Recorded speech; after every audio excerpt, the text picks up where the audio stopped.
ሰላም ጤና ይስጥልኝ። እንዴት ናችሁ? ቤቲ ነኝ ከቤተልሔም ሄልዝ ኬር ኮንሰልቲንግ። እንኳን ወደ ዩቲዩብ ቻናላችን በሰላም መጣችሁ። ለዚህ ዩቲዩብ ቻናል አዲስ ከሆናችሁ በዚህ ዩቲዩብ ቻናል የጤና ባለሙያ ሆናችሁ እዚህ ዩናይትድ አረብ ኤሚሬትስ ውስጥ መስራት የምትፈልጉ የጤና ባለሙያዎች ስለ ላይሰንሲንግ ፕሮሰሱ፣ ስለ ኤግዛም፣ በአጠቃላይ እዚህ ዩኤኢ ውስጥ ስላለው ነገር በዲቴል የምናወራበት ዩቲዩብ ቻናላችን ነው። ለዚህ ዩቲዩብ ቻናል አዲስ ከሆናችሁ ዩቲዩብ ቻናላችንን ላይክ፣ ሼር፣ ሰብስክራይብ በማድረግ ቤተሰብ እንሆን እላለሁኝ። ቴንክ ዩ። ዛሬ በዚህ ቪዲዮ የአብዛኞቻችሁን ጥያቄ ለመመለስ ነው የመጣሁት። ከሱም አንዱ ምንድነው ፕሮሰሱን እንዴት ነው የምንጀምረው? እንዴት ነው ላይሰንስድ የጤና ባለሙያ የምንሆነው ዩናይትድ አረብ ኤሚሬትስ ውስጥ ነው ያላችሁኝ። የኛም ኮንሰልታንሲ የሚሰራው እሱን ነው። እናንተን ዶክመንቶች እንድታሟሉ፣ ስለ ፈተናው፣ በአጠቃላይ ስለ ፕሮሰሱ ኮንሰልት እናደርጋችኋለን። እኛን ማግኘት የምትፈልጉ ዌብሳይታችን ገብታችሁ ባለው ሊንክ ማለት ነው ቡክ ኮንሰልቴሽን የሚል አለ። ቀጠሮ በማስቀጠል የሚመቻችሁን ቀን መርጣችሁ በዙም ወይንም በጉግል ሚት ወይንም በማይክሮሶፍት በሚመቻችሁ ሚቲንግ አድርገን ዲስከስ አድርገን ሁሉንም ያላችሁን ጥያቄ፣ ግር የሚላችሁ ነገር ሁሉ የምንመልስበትን ነገር አመቻችተናል። ስለዚህ ሊንኩን ከዚህ ከዲስክሪፕሽኑ ላይ አስቀምጬላችኋለሁ። እየገባችሁ እኛን ማናገር ትችላላችሁ ማለት ነው። የሚመቻችሁን ቀንና ሰዓት ቡክ አድርጉ። በዛ መሰረት እናናገራችኋለን ማለት ነው። ሌላው የአብዛኞቻችሁ ጥያቄ የትኛው ሙያ ነው? ሚድዋይፈሪ ያለ ወይ ላብራቶሪ ያለ ወይ እንደዚህ ያለ ወይ እንደዚህ ያለ ወይ ትሉኛላችሁና ዛሬ ጠቅላላ ለማድረግ ያክል የትኛው ሙያ ነው እዚህ ዩናይትድ አረብ ኤሚሬትስ ውስጥ ላይሰንስ ስለሆነን የምንሰራበት ላላችሁኝ ማለት ነው። ጂፒ የሆናችሁ ዶክተሮች ያው የኢትዮጵያን የስፔሻሊቲ ዲግሪ ዩናይትድ አረብ ኤሚሬትስ ስለማይቀበሉ ሌላ ሀገር ከተማራችሁ ችግር የለውም። ከኢትዮጵያ ውጭ ከተማራችሁ ግን የኢትዮጵያን ስፔሻሊቲ ዲግሪ ስለማይቀበሉ ጀነራል ፕራክቲሽነር የሆናችሁ ማለት ነው። ወይንም ስፔሻሊስት ብትሆኑም እንኳን ስፔሻሊቲ ዲግሪም ቢኖራችሁ ግን በጂፒ ላይሰንሳችሁ ወይንም በጂፒ ዲግሪያችሁ መጀመር ትችላላችሁ ማለት ነው ፕሮሰሱን። ስለዚህ ሐኪሞች፣ ጀነራል ፕራክቲሽነር፣ ፊዚሻን፣ ዶክተሮች፣ ስለዚህ ዶክተሮች የሆናችሁ ጂፒ ማለት ነው እናንተ። ከዛ ነርሶች በዲፕሎማም በዲግሪም፣ ሚድዋይፈሪም በዲፕሎማም በዲግሪም፣ ላቦራቶሪ፣ ፋርማሲ፣ አነስቴዣ፣ ራዲዮሎጂ፣ ኦፕቶሜትሪ እኔም ያልጠቀስኩት ሌላ ሊኖር ይችላል እና እናንተ ሁላችሁም የሚጠበቅባችሁን ክራይቴሪያ እስካሟላችሁ ድረስ ፈተና እስካለፋችሁ ድረስ የዚህ ሀገር ላይሰንስ አውጥታችሁ ፕሮፌሽናል ባለሙያ ዩናይትድ አረብ ኤሚሬትስ ውስጥ መሆን ትችላላችሁ ማለት ነው። ስለዚህ አሁን እዚህ ጋር የጠቀስኳቸው ሙያዎች አሉ። ቀጥሎ ፕሮሰሱ የሚሆነው ምንድነው? ዶክመንታችንን መሰብሰብ ይሆናል ከኛ የሚጠበቀው። ምን ዶክመንት ነው የሚያስፈልገን? ኦፍኮርስ ፓስፖርት ሊኖር ይገባል። ፓስፖርት ያስፈልገናል። ከዛ ኦሪጂናል ዲግሪያችን ያስፈልገናል። ስቱደንት ኮፒ ያስፈልገናል።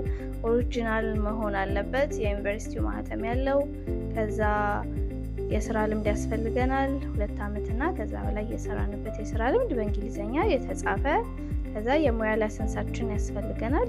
የሙያ ፈቃዳችን ያስፈልገናል። እሱም ኤክስፓየር ያላደረገ ወይንም የታደሰ ማለት ነው። ሌላው ጉድ ስታንዲንግ የሚባል ደብዳቤ፣ እሱንም ላይሰንሳችንን ካወጣንበት ቦታ እናጽፋለን ማለት ነው። ሌላው ቢኤልኤስ ያስፈልገናል፣ ቤዚክ ላይፍ ሰፖርት ትሬኒንግ ሰርቲፊኬት። እሱንም ትሬኒንግ መውሰድ ይጠበቅብናል ማለት ነው። እና እነዚህን ዶክመንቶች ሁሉ ከሰበሰብን በኋላ አውተንቲኬት ማስደረግ ይኖርብናል። የዩኒቨርሲቲያችን ከዩኒቨርሲቲው ማህተም፣ ሌሎችን ዶክመንቶች ደግሞ ውጭ ጉዳይ፣ ከዛ በኋላ ደግሞ ዲግሪያችንን ዩናይትድ አረብ ኤሚሬትስ ኤምባሲ ማስመታት ይኖርብናል ማለት ነው፣ ዲግሪያችንን ብቻ። እነዚህን አሁን ያልኳችሁን ዶክመንቶች ካሟላችሁ በኋላ ደግሞ ቀጣይ ፕሮሰስ የሚሆነው ዳታ ፍሎ አፕሊኬሽን ነው። ዳታ ፍሎ ማለት እዚህ አፕላይ ስናደርግ ከዚህ ደግሞ ወደ ኢትዮጵያ ክሮስ ቼክ ያደርጋሉ ማለት ነው። በትክክል መማራችሁን፣ በትክክል እዛ ቦታ መስራታችሁን፣ በትክክል ከዛ ከጤና ቢሮ ላይሰንስ ማውጣታችሁን፣ ምክንያቱም እርግጠኛ መሆን ይፈልጋሉ። ስለዚህ እሱን ክሮስ ቼክ ያደርጋሉ ማለት ነው። ስለዚህ እሱ ነው ዳታ ፍሎ የሚባለው። የኛ ኮንሰልታንሲ በዚህ በደንብ ያግዛችኋል። ዳታ ፍሎአችሁን ፕሮሰስ በማድረግ ፎሎ በማድረግ እስከ መጨረሻው ሪፖርታችሁ ፖዚቲቭ እስኪሆን ድረስ ማለት ነው። ሌላው ከዛ በኋላ የሚሆነው ኤግዛም አለ። በየሙያችን እንፈተናለን ሁላችንም። ዶክተር ከሆነ የዶክተሮች ፈተና አለ፣ ነርስ ለሆነ የነርስ ፈተና አለ፣ ሚድዋይፍ ለሆነ የሚድዋይፍ ፈተና አለ፣ ላብራቶሪ ከሆነ ላብራቶሪ፣ ሁሉም በየሙያው ፈተና አለ። እሱን ፈተና መፈተንና ማለፍ ይጠበቅብናል ማለት ነው። ከዛ ፈተናውን ስናልፍ እና የዶክመንታችን የዳታ ፍሎ ሪፖርቱ ፖዘቲቭ ከሆነ ሁለቱን አንድ ላይ አድርገን ወደ ላይሰንስ አፕሊኬሽን እንሄዳለን ማለት ነው። ፈተናውን ካለፍን በሁለተኛው በሶስተኛው ቀን ውጤቱን ማወቅ እንችላለን። አንዳንድ ጊዜም ወዲያው ነው የሚያሳውቁት።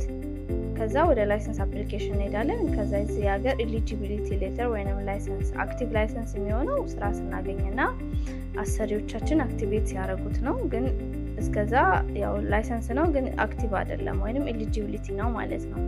ስለዚህ የዚህን ሀገር ላይሰንስ ካለን እንግዲህ ስራ በቀላሉ መፈለግ እንችላለን ማለት ነው። ምክንያቱም በመጀመሪያ እዚህ ሀገር ስራ ራሱ ለመፈለግ የመጀመሪያው ነገር የሚጠይቁት ነገር የዚህን ሀገር ላይሰንስ ነው። ስለዚህ ቀጥታ በኢትዮጵያ ዲግሪያችን እዚህ ስራ የሚቀጥረን ሰው አናገኝም ማለት ነው። በዚህ ሁሉ ፕሮሰስ ውስጥ ማለፍ ይጠበቅብናል። በዳታ ፍሎ ፕሮሰስ ውስጥ የዚህን ሀገር ፈተና በሙያችን ተፈትነን ማለፍ፣ ከዛ ደግሞ የዚህ ሀገር ኤሊጂቢሊቲ ሌተር ያስፈልገናል ማለት ነው። ሌላው ስንት ብር እናዘጋጅ፣ ምን ያክል ብር ነው የሚያስፈልገን ትላላችሁ?